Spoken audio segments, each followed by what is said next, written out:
And so it was on the next day that Moses sat to judge the people. And the people stood before Moses from morning until evening. So when Moses' father-in-law saw all that he had done for the people, he said, "What is this thing you're doing for the people? Why do you sit alone, and all the people stand before you from morning until evening?" And Moses said to his father-in-law, "Because the people come to me to inquire of God. When they have a difficulty, they come to me, and I judge between one and another, and I make known the statutes of God and his laws." So Moses' father-in-law said to him, "The thing that you do is not good. Both you and these people who are with you will surely wear yourselves out. For this thing is too much for you. You are not able to perform it by yourself. Listen now to my voice. I will give you counsel, and God will be with you." We're going to stop there for the essence of time, but if you would go back and read verses 13 through 23 if they're not familiar with you, or familiar to you. The topic that I have been given today is that we are empowering lay leaders. So that's where we'll start today.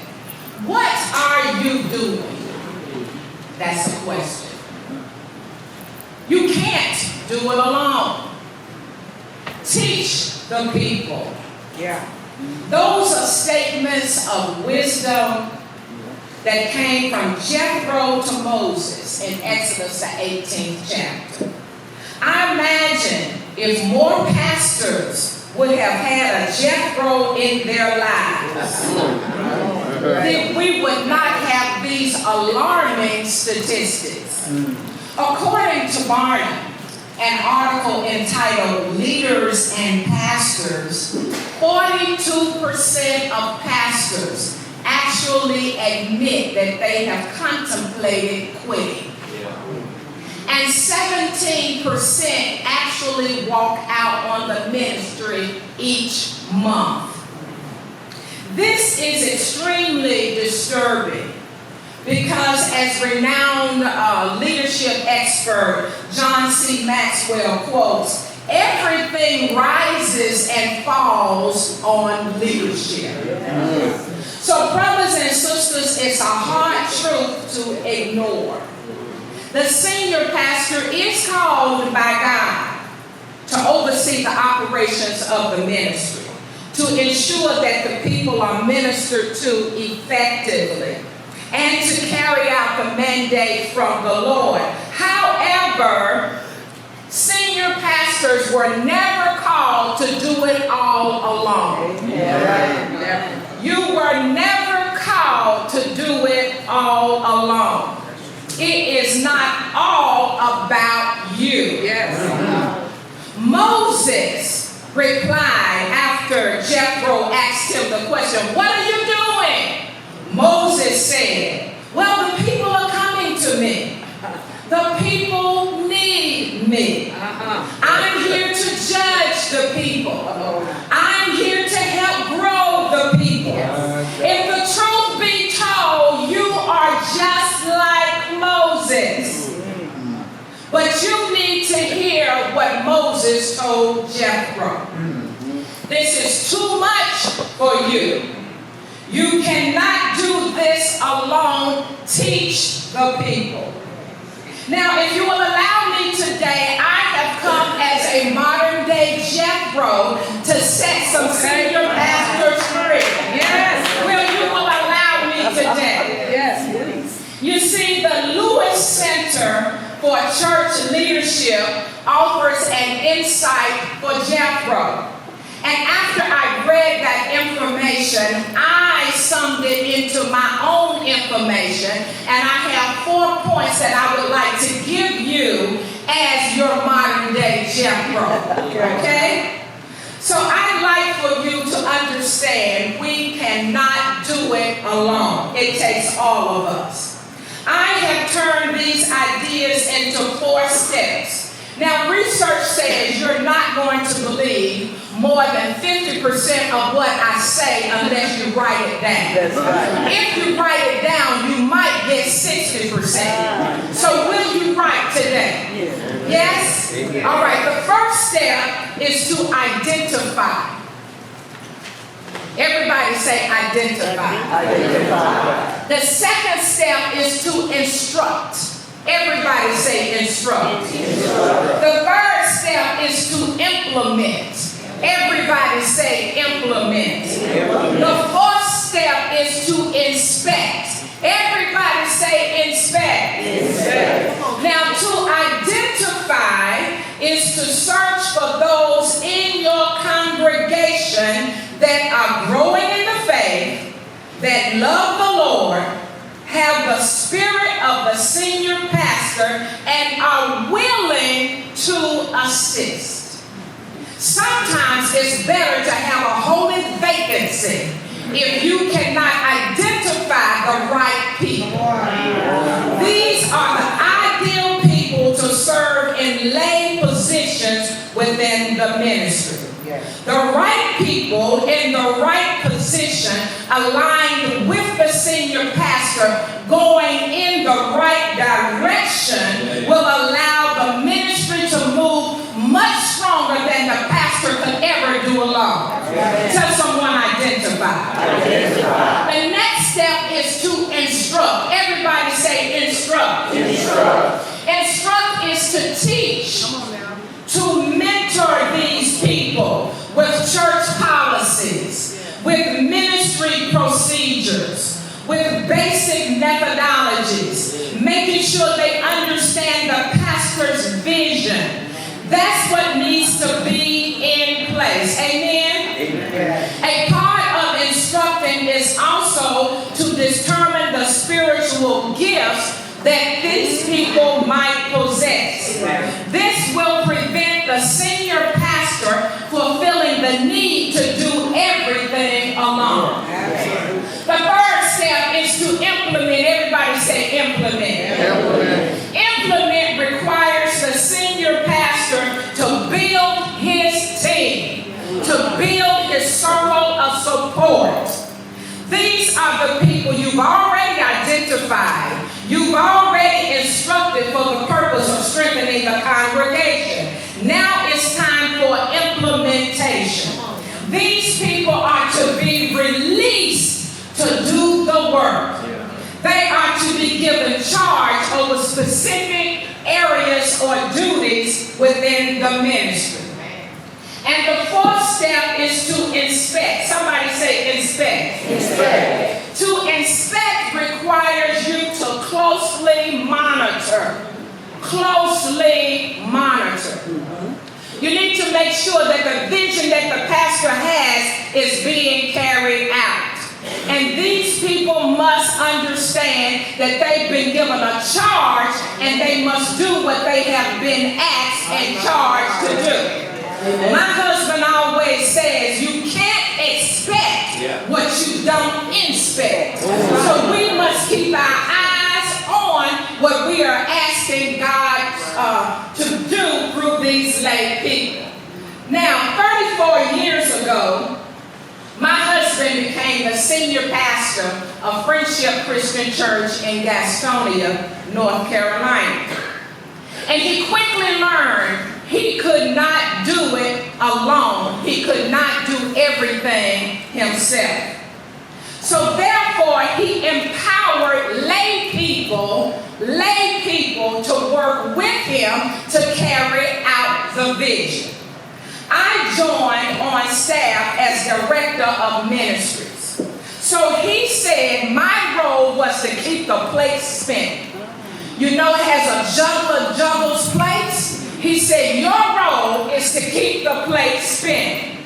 If the usher plate falls, something's wrong. Right. If the choir plate falls, something's wrong. If the missionary plate falls, something's wrong. And he looked at me and said, and I'm holding you responsible for keeping all of the plates spinning. So my role was Director of Ministries. I was his chief lay person. But I had sense enough to know, just like Jeff Jethro told Moses, I still couldn't do it alone. Amen. So therefore, I had to identify, that's number one, ministry leaders. Then we had to instruct, that's number two, ministry leaders. Then we had to implement leadership assignments, that's number three. And then we have to inspect, amen? This process ensures that all ministries operate in a method that aligns with the mission of the church and the vision of the pastor. Any ministry that does not align with the mission of the church or the vision of the pastor, we couldn't. If it's not aligned with where we're going, why do we need it? Amen? So therefore, this is something that has to take place. Everybody say, gotta do it. Gotta do it. Another need for us to empower lay leaders is to keep the membership covered. Keep the membership covered. We understand that the senior pastor cannot adhere to the demands of the congregation alone. Just like Moses thought he could do it, and Jethro gave him a revelation, today I pray you get the revelation also. You cannot do it alone. We have what we have empowered lay leaders, and we call them in our church family friends. Nothing deep, family friends. But this family friend is the person that the people contact in any case of emergency. Our congregation is divided alphabetically, so everyone knows his or her family friend. If it's a death, call your family friend. If it's a birth of a baby, call your family friend. If you're in need, call your family friend. If there's any type of emergency, call your family friend. Your family friend is there to minister to you, to care for you, to get the flowers, to come by your house, to go to the hospital, to pray for you, to encourage you, because that family friend has what? They've been identified, they've been instructed, we're now implementing, and we're inspecting. Amen? Yeah. Y'all understand? Yeah. Pastors, you cannot do it alone. I told you I came as your modern day Jethro to set somebody free. Look at somebody saying you're doing too much, you're doing too much. Another way that we may empower lay leaders, we use what's called the MAT. These lay people are part of our MAT. That's Ministry Assimilation Team. Ministry Assimilation Team.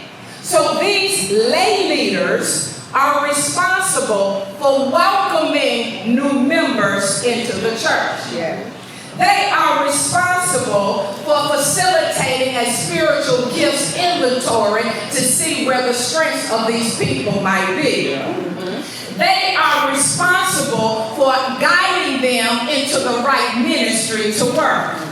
They are responsible for making sure that they are in worship and in study and growing as a disciple, staying connected. And they report to me, the Director of Ministries, because I've got to keep that MAT plate spinning, right? And then my job is to report to the bishop, the pastor, how the congregants are doing that have recently joined our church. He can't possibly call everybody that joins the church and stay in touch with them and disciple them. And he makes sure that he lets our membership know that sheep beget sheep. My job is to be the shepherd. So our lay people in this MAT operate as sheep, taking care of sheep. Come on now. Are you with me? Yes. We also use a financial lay leader team. Lay leaders over the finances. Lord. For the financial stability of the church, some people must be in place.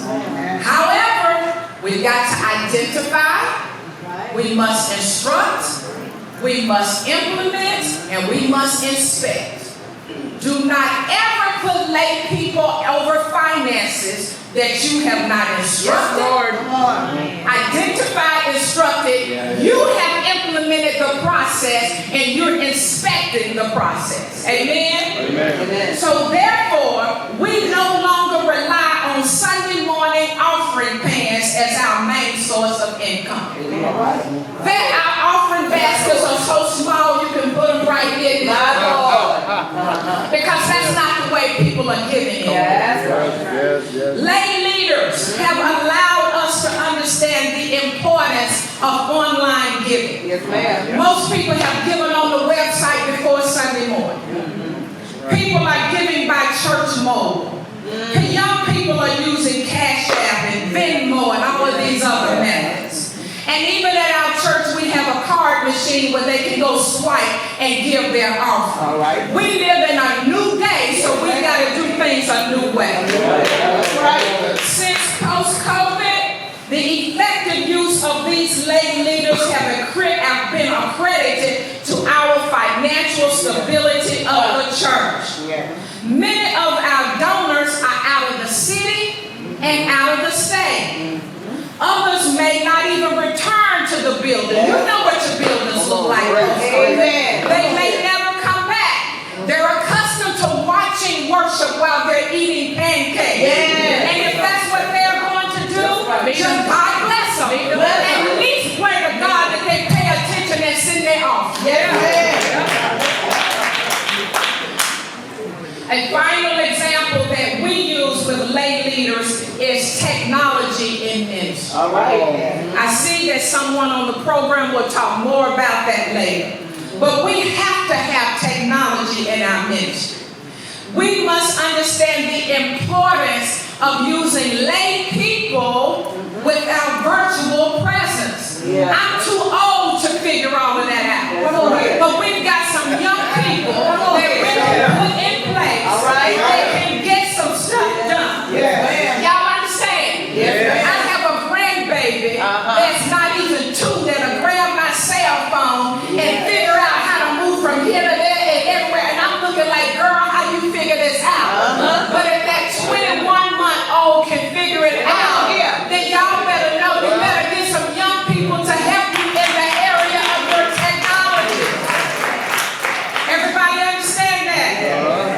See, without technology, we must have a virtual presence. Is your church that get these lay people to help you with your website, to help you with your social media, to help you. You can say all you want. I don't do Facebook. Well, you might not.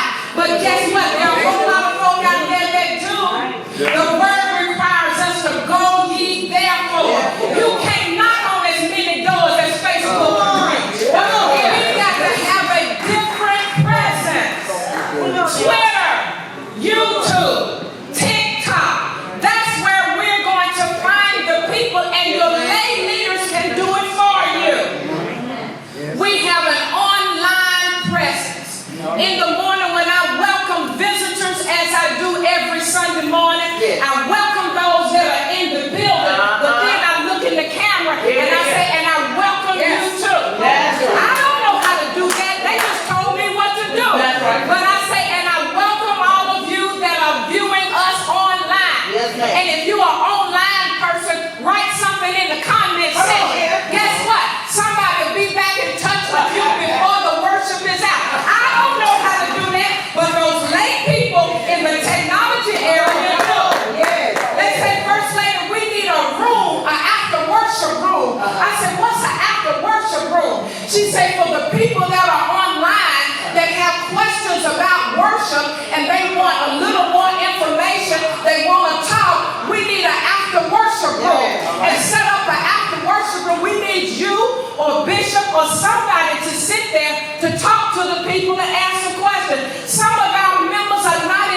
inspect activities. All right.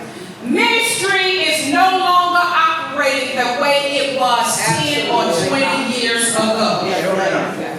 We need to understand we got to change our mindsets. Yes. We must shift. Empower some lay people. If you're the smartest one in your group is too small. Empower some lay people to help you. You don't know it all. You can't do it all. I sit all the time with lay people saying, help us be great. All right. Amen. Help us be great. Bishop Shelton Daniels says it this way. Too many churches are still playing checkers when the membership has a need to play chess. It's the same board, but a different game. It's the same board, but different moves. It's the same board, but different strategies. It's the same board, but with different pieces. Checkers is doing things the same old way. Chess is being innovative and creative. Checkers is the pastor trying to do it all like Moses. But chess is empowering lay leaders to help them like Jethro said. I challenge you in Jethro's statements. What are you doing? You can't do it alone. Teach the people. God bless you.